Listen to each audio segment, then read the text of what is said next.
sent un peu la ferme, comme disent les défenseurs du vin de merde. Ouais, ou il sent le cul de la poule. Il sent le cul de la poule.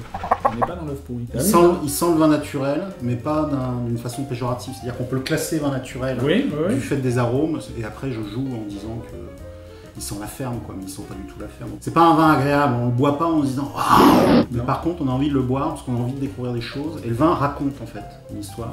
Oui, c'est presque doux en bouche. Par contre, après, dans la persistance, il y a un petit côté épicé qui revient. C'est marrant, c'est relativement monolithique dans l'expression, c'est pas très complexe, mais même pas complexe. Château La Sole, coteau du Marmandais. Je le mettrais plus dans des terroirs plus frais, mais il y a un côté sudiste quand même, mais c'est pas super structuré en termes de tanin. Je suis un peu perdu, je suis monté un peu plus rosé haut. En extraction. Ouais, en Loire. Là il n'y a pas de macération. Il n'y a pas de tanin. Non. Il y a un petit manque d'acidité, donc c'est des raisins qui étaient très sucrés. Ouais, c'est assez perturbant. Ça mériterait un peu plus d'acidité. Un peu plus d'acidité. Ou alors c'est vieux. Faut se faire plaisir. Goûte, ça devrait. Allez, voilà. J'ai lu dans la face cachée du vin qu'on pouvait mettre une cuillère à café pour 7 hectolitres.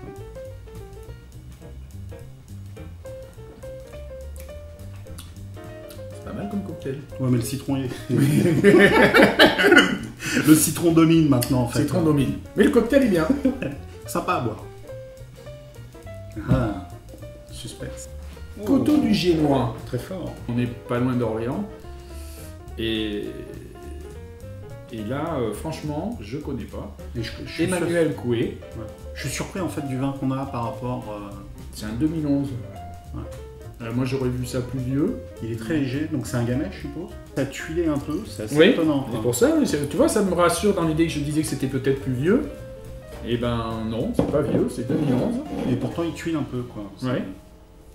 Et ce qui est surprenant, c'est qu'il y a très peu d'extraction. Et en le voyant comme ça et en le sentant, je le placerais en Beaujolais, sur un gamay, avec quelqu'un qui a fait très peu de macération. C'est vrai qu'en le regoûtant maintenant qu'on sait, je me dis qu'on aurait pu dire Beaujolais.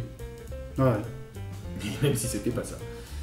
Voilà, c'est un vin, tu l'as dit, il n'y a pas un énorme plaisir waouh, mais il est intéressant. On y revient. Ouais, il est intéressant. Ouais.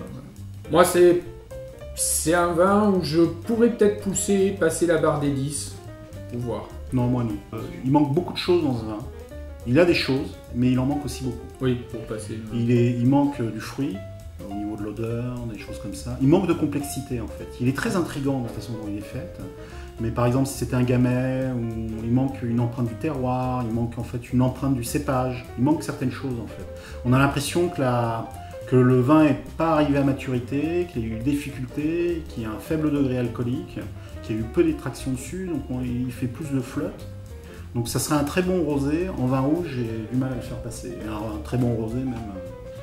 Oui, ça manque un peu de matière, ça manque un peu... Mais ça se boit, voilà. Donc oui, c'est vrai, ça vaut pas plus de 10. Allez, tiens.